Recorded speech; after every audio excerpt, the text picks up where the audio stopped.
Hello students, welcome to academic success point. आज हम discuss करेंगे बीएड फर्स्ट ईयर के मोस्ट इम्पोर्टेंट क्वेश्चन जो आपके जून 2024 में जो आपके फाइनल एग्ज़ाम होने हैं इन्हीं क्वेश्चनों में से आपका क्वेश्चन पेपर आएगा। तो सभी बच्चे इन क्वेश्चनों को करें और जो इम्पोर्टेंट क्वेश्चन मैंने इस वीडियो में डाले हैं इसमें से आपको लगभग 80% पेपर अवश्य मिलेगा, इसलिए इन क्वेश्चनों को ध्यान से पढ़ते हुए आप तैयारी करें।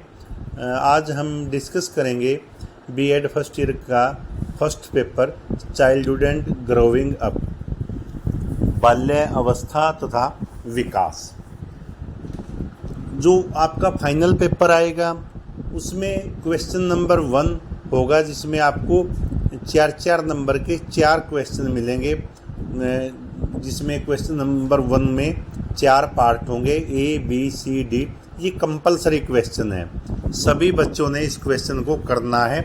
लेकिन आप जब फाइनल एग्ज़ाम के अंदर जब क्वेश्चनों को आंसर शीट के ऊपर लिखना शुरू करें तो आपको जो सबसे बढ़िया क्वेश्चन याद है, चाहे वो क्वेश्चन नंबर 9 हो, उसे आप लिखेंगे, यानी कि सबसे बढ़िया। उसके बाद फिर दूसरा, फिर तीसरा, फिर चौथा और लास्ट में क्वेश्चन नंबर 1 को लिखेंगे।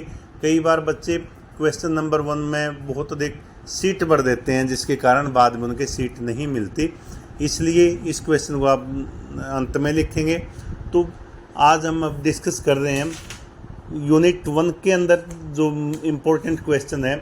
सबसे पहला है वृद्धि तथा विकास का अर्थ, सिद्धांत, विशेषता, महत्व, लाभ, गुण, उद्देश्य, लक्ष्य और वृद्धि तथा विकास के लिए कौन से तत्व या कारक उत्तरदायी है। मोस्ट इम्पोर्टेंट क्वेश्चन है, ये आप लोगों ने तैयार करना है। इसी के साथ दूसरा क्वेश्चन है पियाजे का संज्ञानात्मक विकास तथा कोहलबर्ग का नैतिक विकास का सिद्धांत। इसके साथ क्वेश्चन नंबर 3 विकास का अर्थ, किशोर अवस्था में सामाजिक शारीरिक विकास और इस पर किशोरों के ऊपर मीडिया का प्रभाव, मीडिया किस प्रकार से किशोर व्यक्तियों के भविष्य को निर्धारित कर सकती है, और जो बच्चे का एक एज के बाद शारीरिक और सामाजिक विकास होता है उसके ऊपर भी मीडिया का क्या प्रभाव है, इसको हम इसमें डिस्कस करेंगे। और इसी यूनिट के अंदर जो हमारा लास्ट क्वेश्चन है, एक बच्चे के विकास में आनुषंगिकता और पर्यावरण या इन्वायरमेंट की भूमिका, यानी कि जो उसके परिवार का जो पर्यावरण का प्रभाव उसके ऊपर किस प्रकार से पड़ता है। तो ये मोस्ट इम्पोर्टेंट क्वेश्चन है यूनिट 1 में। इनमें से आपको 2 क्वेश्चन फाइनल एग्जाम के अंदर अवश्य मिलेंगे।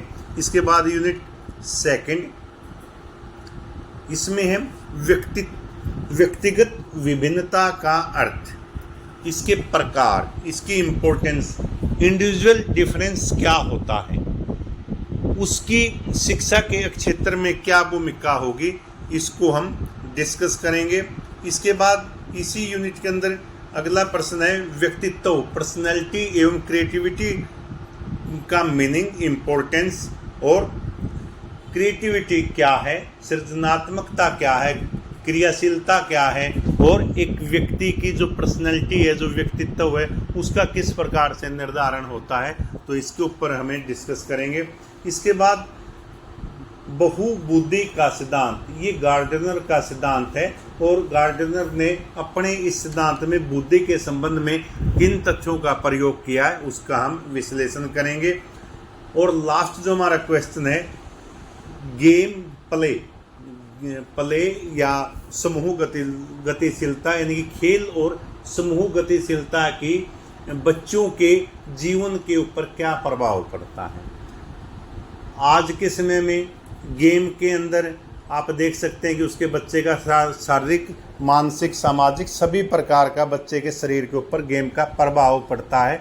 और आप देखें कि हरियाणा में तो बचपन से ही बच्चे गेम में चले जाते हैं और चाहे एशियाड हो या चाहे ओलंपिक हो, चाहे लड़के हो या लड़कियां हो, वो अंतर्राष्ट्रीय सत्र के ऊपर हरियाणा का आज गेमों में नाम भी रोशन कर रहे हैं। चाहे विनेश फोगाट हो या नीरज चोपड़ा हो या बजरंग पुनिया हो या फिर दूसरे अन्य गेमों के प्लेयर, तो ये एग्जाम्पल हैं। इसके बाद यूनिट नंबर 3, अधिगम का अर्थ, विशेषता, महत्व, लाभ, ये आपने याद करना है। और इसके बाद नेक्स्ट है शिक्षण अधिगम में अध्यापक की भूमिका। शिक्षा का केंद्र बिंदु कौन है? शिक्षा का केंद्र बिंदु शिक्षक है, और शिक्षक उस केंद्र बिंदु में अपनी भूमिका को किस प्रकार पूरा करता है? वह अपनी भूमिका को विद्यार्थियों के करियर का निर्माण करके पूरा करता है। इसीलिए हम कह सकते हैं कि शिक्षा के अंदर शिक्षकों की भूमिका कैसी होनी चाहिए। इसके बाद आगे ये सिद्धांत आ जाएंगे। इन सिद्धांतों में से एक व्यक्ति का सिद्धांत आएगा, थार्डनाइक का सिद्धांत है प्रयास एवं बोल द्वारा सीखने का, पेवलोव का है अनुबंधन अधिगम सिद्धांत है, गैने का है शिक्षण अधिगम सिद्धांत, और ब्रूनर का अन्वेषणात्मक सिद्धांत, और इसके साथ टोलमैन का चिन्ह सिद्धांत भी इम्पोर्टेंट रहेंगे।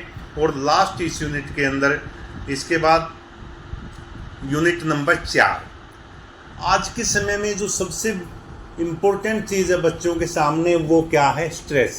स्ट्रेस किस चीज़ का? कैरियर का। कैरियर कहाँ से आएगा? एजुकेशन से।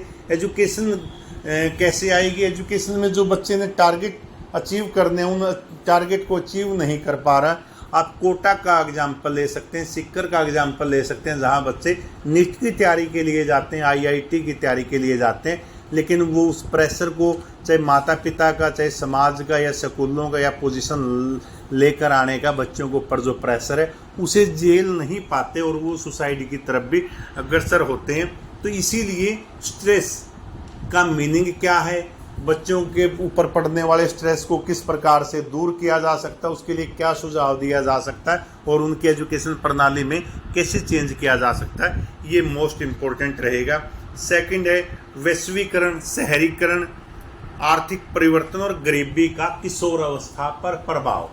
यानी कि ये चारों प्रक्रियाएं मिलकर किस प्रकार एक किशोर विद्यार्थी के जीवन को प्रभावित करती हैं, इसको हम डिस्कस करेंगे।